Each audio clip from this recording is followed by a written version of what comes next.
The bike industry wants to force us to change our mountain bikes, and you know it as Julio Iglesias would say in the meme. In this video, we're going to talk about a complicated, controversial topic, but always from a completely independent point of view. We're going to discuss the transition of mountain bikes to 32-inch wheels from a perspective that you'll hardly find in official media outlets. In this video, I want to share with you, as an expert in the bicycle industry, my reluctance about this change. From 29-inch wheels to 32-inch wheels in the world of mountain biking. This reluctance exists in me even before these new sizes are implemented.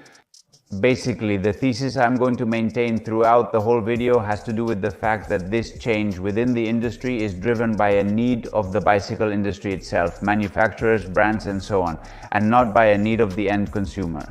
Are they trying to force us to change bikes to generate more revenue?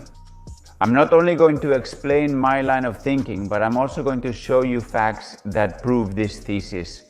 That way, when the first ads from bike brands start hitting you, trying to sell you the benefits of these 32-inch bikes, well, in a way, you'll already be immune to all this marketing. Maybe you haven't heard about it because it's a rumor that hasn't reached the general public yet. Is it something that's happening more within the industry, but big brands like Maxxis already have their iconic models in 32-inch sizes?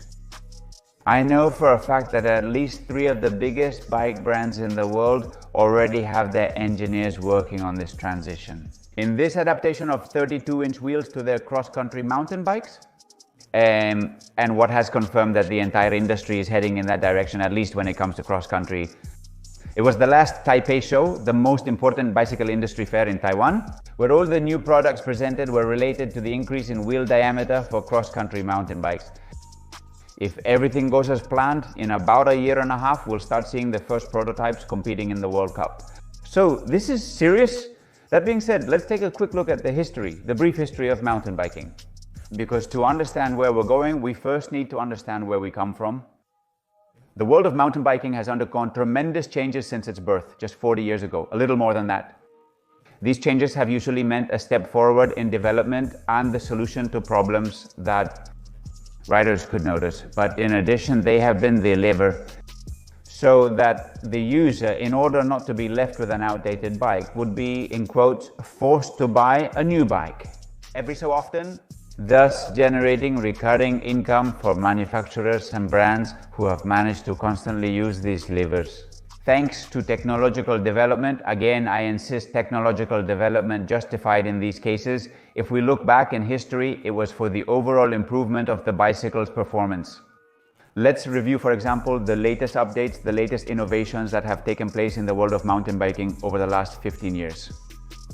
The shift from 26-inch wheels to 27.5/29, with 29 now clearly established and justified. Because those bikes have really been better overall than the previous 26-inch ones, with a small exception for most cyclists. And this is a nuance that I will discuss later, which is also related to this evolution towards 32 inches. Then, for example, we had the boost axles, which was also a natural evolution. The wheel diameter increased from 26 to 29, so we needed stiffer, stronger axles to support all that wheel size. And really, have these bikes been better than the 29ers that didn't have boost axles? The improvements of the dual suspension system, until relatively recently, the main bike for a mountain biker was a hardtail because dual suspension bikes were completely inefficient for competition. However, in recent years, there has been a complete change in this. Dual suspension bikes have surpassed hardtails, and in that sense, there's nothing to argue about here. But it's true that at a certain point, everyone switched from hardtail to dual suspension. There was a change, there was a purchase, there was revenue generated for the bike industry. And finally, the change we've had, which came later, more recently, it was probably the move to 120mm travel coming from the 100 that had already been established before. Although we've had to make some concessions to the final weight of the bike, there's no denying that the 120s overall, as a complete bike, are much better than the 100mm ones we had before. To these milestones, we have to add 2 details. These developments have led to millions of sales in the mountain bike world, while on the road there have hardly been any major changes in those years. from rim brakes to disc brakes, a bit of aero improvement in the last 15 years. But let's say in some way, brands have focused much more on the development of mountain bikes because they had the ability to push the final user to buy much more in mountain biking, which hasn't been the case with road bikes. In fact, with a road bike from 2005, you can ride in a group perfectly fine with your rim brakes without any problem. But you see people going out to do the routes we currently do on mountain bikes, throwing ourselves down the trails we ride. With bikes from 2005, rigid bikes with 26-inch wheels, 80 millimeters of travel in the front, narrow handlebars, you don't see this anymore. Have we somehow been forced to change bikes for a good reason? Up to this point, like I said, because the improvement was always overall in the ride and the bike always got better. Also, there's another key issue that the bike industry hasn't been able to control, but it just happened over time, and it's been very positive for the bicycle industry. And that's that these evolutions and their resulting commercial levers have always come during times of global economic uncertainty. Just so you get an idea, during the height of the Lehman Brothers crisis, the real estate crisis in Spain from 2008 to around 2015, that's precisely when the whole transition from 26-inch wheels to 27.5 happened, and finally the establishment of the 29-inch as the dominant model. So at the times when the global economy was doing worse, the bike industry managed to create a period of prosperity. And we can see it with the pandemic too. Right at the moment when we were locked down, it's the worst time for many sectors, for the global economy. And yet, as soon as we were allowed out, there was a boom in bicycle sales. Right at the time of the pandemic, it also coincided with the evolution to 120 millimeters. Now, what is happening in the current context? Point number one, we have global economic instability, sky-high inflation, and consumers keeping a hand on their wallets just in case. Point number two, the bicycle industry itself, unlike all the previous situations we've talked about, is facing its own crisis. This crisis is caused by overstock, which in turn was generated by post-pandemic overproduction. Third, and probably the most decisive point of all, is that in cross-country mountain biking, the product is very, very mature. It has been improved. With each release, the small details are refined, but in no case do those new details or those new releases force us as users to change our bike. The universal derailleur hanger, electronic suspensions, the new RAM drivetrain make your life easier, but they don't turn your current bike into an obsolete device if you don't have those advancements. Even I, who work within the bike industry and have access to the latest equipment, I can tell you that my two cross-country mountain bikes, both the short travel and the long travel ones, they don't have the latest SRAM drivetrain, they don't have the flight attendant, they don't even have the universal derailleur hanger, and I can practice the sport perfectly with these two bikes. This is the current situation we're in, but as you know, the bike industry is always several years ahead. So they're already preparing their next big commercial move, aiming to make our current bikes obsolete and force us to buy new ones. The problem is that this new move, which they want to implement with the transition from 29 to 32-inch wheels, is completely forced. And it's not going to bring bikes that are overall better, and at least for most bikers. Now I'll explain. What do I base this on to say it? Let's go point by point. Point number one, the current product already works very well. There's no need for the end consumer to change it. That's just how it is. Point number two, I've been able to try 32-inch bicycles, not these cross-country competition machines that they're planning to make, because let's say those still don't exist yet. But I've ridden current brands that sell 32-inch bicycles. They're mainly designed and intended for very tall people. And as soon as you get on one of them, it's easy to draw conclusions. Now I'm going to tell you the next points, okay? Point number three, and this one is very important. Switching to 32 inches will mean very few advantages for a few people and a lot of disadvantages for most. Let's look at the advantages. Let's talk when it comes to riding. There's a greater ability to get over obstacles like a log or a rock. The bigger the wheel, the larger the diameter, the easier it is to get over them. We've experienced this with the transition from 26 to 29. Greater stability at high speeds. I'm talking about 40, 50 kilometers per hour, and it's easier to maintain those high speeds. Because in the end, the bigger the wheel, the more inertia is generated and the fewer watts you need to maintain that speed. Well, it sounds good, doesn't it? Let's move on to the cons when it comes to handling. Bikes that would require much more strength to accelerate them. The larger the wheel diameter, the more force we have to apply to the pedals to go from 0 kilometers per hour to 20, for example. Loss of responsiveness. This is something we've already experienced. With the change from 26 inches to 29 and with the change from 100 to 120 millimeters of travel, the suspensions. The bikes have become a bit clumsier, but if you try a 32-inch one, it's not just clumsy, it's like riding a horse, straight up. They are bicycles that are really hard to handle, to accelerate, they lose a bit. The essence of what mountain biking has always been.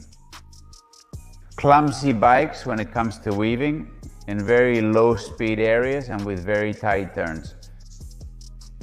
This is obvious the bigger the wheel gets, and we've experienced it too. With the move from 26 to 29 and from 100 millimeters to 120 millimeters, with the suspensions, the bikes have become a bit clumsy again, in that sense. And here's a key point, which is the increase in overall weight. Keep in mind that the top of the line models of these hypothetical new bikes with 32-inch wheels are going to be well above 12 kilos very easily.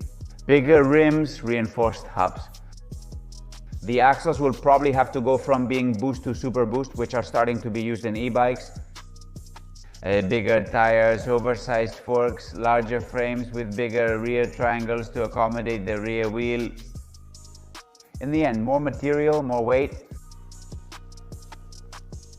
There's no doubt about it. And that's all the advantages and disadvantages related to driving, which you have to keep in mind. Something very important. I've seen that in some ads that are already starting to circulate, they deliberately hide this. And the thing is, 32-inch bicycles are not going to represent a setback in overall riding. For those people who are 6 feet 1, 6 feet 3 inches tall, 6 foot 3 and up, will really tall people actually benefit from this change? In fact, as I mentioned before, the brands that are currently marketing this type of bike, which are more intended for leisure and so on, if you go to their websites, because usually what they do is target a very tall audience, are they even directly NBA players? Just like there is a specific car market for NBA players because they don't fit in most regular cars. These American giants and others have to drive SUVs. Does the same thing happen with bicycles? Now, the shorter you are, the more you'll suffer from the disadvantages of this bicycle. Will the negatives of the 32-inch bicycle be more exponential for you?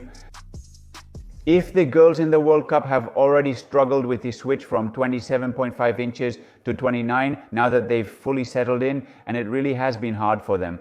And these are girls who are about 155, 160 centimeters tall. When think about it, any person, a man of average height, about 175, 180, is going to feel like a Lilliputian right on top of those bikes. And I'm telling you, this is something they're going to try to hide. This is something they're not going to mention to you. Keep this in mind when you start seeing ads about this topic, because the shorter you are, the more disadvantages you're going to have with these bikes. And I'm not talking about the size of the bike, because obviously that can be adjusted to the size of the frame and the components. The wheels are always going to be 32 inches. In any case, well, if this isn't enough, let's analyze the list of cons that have nothing to do with handling the bike, because I think these are even more overwhelming than the ones I've already told you about. To begin with, difficulty with storage. Houses are getting smaller, storage rooms are getting smaller, yet bicycles are getting bigger.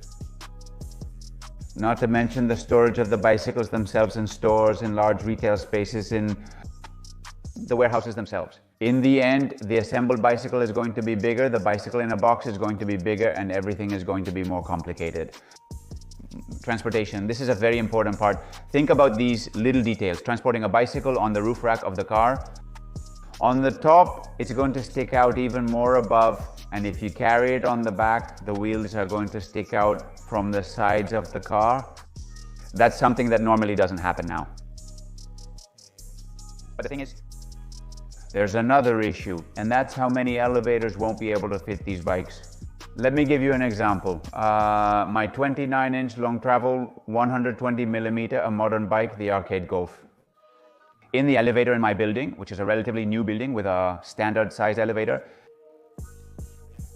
it barely fits. It's already at the point where you say, well, okay, if I wore an extra large size, I don't know if I'd fit, but with an M, I fit. Now I'm convinced that with 32 inches, the same model in size M wouldn't fit in the elevator. So start thinking, like, how many of you wouldn't be able to take your bike straight up to your apartment, at least by elevator? I don't know if it would make the turn on the stairs or not. And finally, and most importantly, a higher price. If we're talking about bigger components and frames, well, in the end, making a tire will require more material. Making a suspension will require more material. Making a frame will require more carbon. And obviously, you also have to add to that the fact that the logistics are going to be more expensive, because where you could fit 1.5 bikes before, now you can only fit 1 bike. Because the boxes they come in are going to be bigger, and all of that is definitely going to increase the price. The fourth reason why I think they're forcing a lever that doesn't make sense for most consumers, which the industry itself openly admits. Here's an example from a bicycle tire manufacturer at the Taipei show, the most recent one this year, where they interview him and he openly says it. We are a tire manufacturer. We are willing to create some new products because that helps the bicycle industry move forward. No new products, there's no meaning for this industry. Hey. You have to make changes to the components and materials of bicycles to generate sales. If he tells you that to your face, does the industry care whether those changes are or not? Positive for the end user? No, what the industry cares about is making more money. Is that enough? And finally, the fifth point, and I think this one is also very significant, because notice that the advantages we've mentioned that these bikes generally have, it has to do with the fact that at high speeds, it will be easier to maintain that speed with less effort because of the inertia generated by having larger wheels, and at high speeds, the bike will be more stable. Can you think of any? Is there an emerging discipline right now in the world of cycling that could adopt larger wheels and probably overall make a better bike and not have so many things working against it? Can you think of anything? Because for me, it's definitely gravel. We're talking about competitive gravel right now. There are groups that go at least 40 kilometers per hour, 45 to 50 kilometers per hour on flat sections, where they need to get over small obstacles as easily as possible, which a bigger wheel gives you, and where you need to maintain that speed, that high speed, in the easiest and most stable way possible, right? So does that mean that gravel bikes could actually benefit from a larger diameter wheel? However, the industry is actually focusing on mountain bikes. Why? Well, it's very simple, because gravel bikes are not mature yet in terms of design. There are still a lot of gravel bikes coming out on the market with all kinds of changes, with very different drivetrains, double chainring, single chainring. With the classified, there are very different geometries between brands. Isn't gravel mature yet? So brands know they can keep implementing different advancements that will create levers in the coming years, commercial levers that will force people to set aside their current competition gravel model to buy a new one. They'll eventually have to worry about bigger wheels. However, mountain biking is already 100% mature, and they need some excuse to force us to change bikes. Anyway, it may still take a couple of years for the 32-inch wheels to be implemented in mountain biking, but I assure you it's going to end up happening. The brands are working on it. There are a lot of interest generated around this change. Not only from bicycle brands, but also from tire brands, wheel suspension brands, all kinds. And so there's a large part of the industry involved, and everyone is moving in this direction. Don't you think for a moment that this is going to be good? Well, they'll give you the option of 32 inches or 29, and if you don't want it, then just don't switch to 32. It's not going to be like that. They're going to go straight ahead, and what they're looking for is to create that new standard to force you to change your bike. We experienced it with the 26 inches from 26 to 29. Will there be a possibility for us as users to escape from this trend or this new implementation of 32 inches? If we really don't want to be there? Well, I don't know. To what extent will it be possible to show the industry that the general public doesn't want the 32 inches? It's also yet to be seen if the general public doesn't want the 32 inches. After all, this is my opinion. It's what I can share with you. I don't think better bikes are going to come out. I don't think bikes with the same price are going to come out. I don't think there are going to be bikes, I'm not even saying lighter, that have the same weight as the current ones. In general, everything is going to get a little bit worse. And especially for those of us who have a normal height of about 1.80 meters or 1.85 meters and below. I'm not even talking about people who are even shorter. I don't know how you all see it, but honestly, for me, this future is not encouraging at all. I think we have some machines right now that are exceptional. For that, we have to thank the bicycle industry brands and the engineers who have been able to develop it. But to force this kind of commercial levers with a change that nobody has asked for, honestly, I don't see it. But at the same time, the industry is very powerful to somehow force us to make that the new standard. And everything before stops being manufactured. You can't find spare parts or updates for 29-inch bike materials and so on and so on. And after a while, you end up being forced, no matter what, to switch to 32s. I don't know. In any case, it's time for you to leave your opinion down here in the comments section. I'm going to read very carefully. I'm really looking forward to knowing what you think about this. I know I'm getting ahead of myself, maybe way ahead of what's coming, but honestly, I really wanted to record this video. Now, no. When we start to be with our heads already a bit consumed by all the marketing that's coming to make us believe those bikes are better. Please leave me your comment, a big like, and share this video with your biker friends. And please don't forget to hit the red subscribe button down below. Be very happy. Ciao, ciao.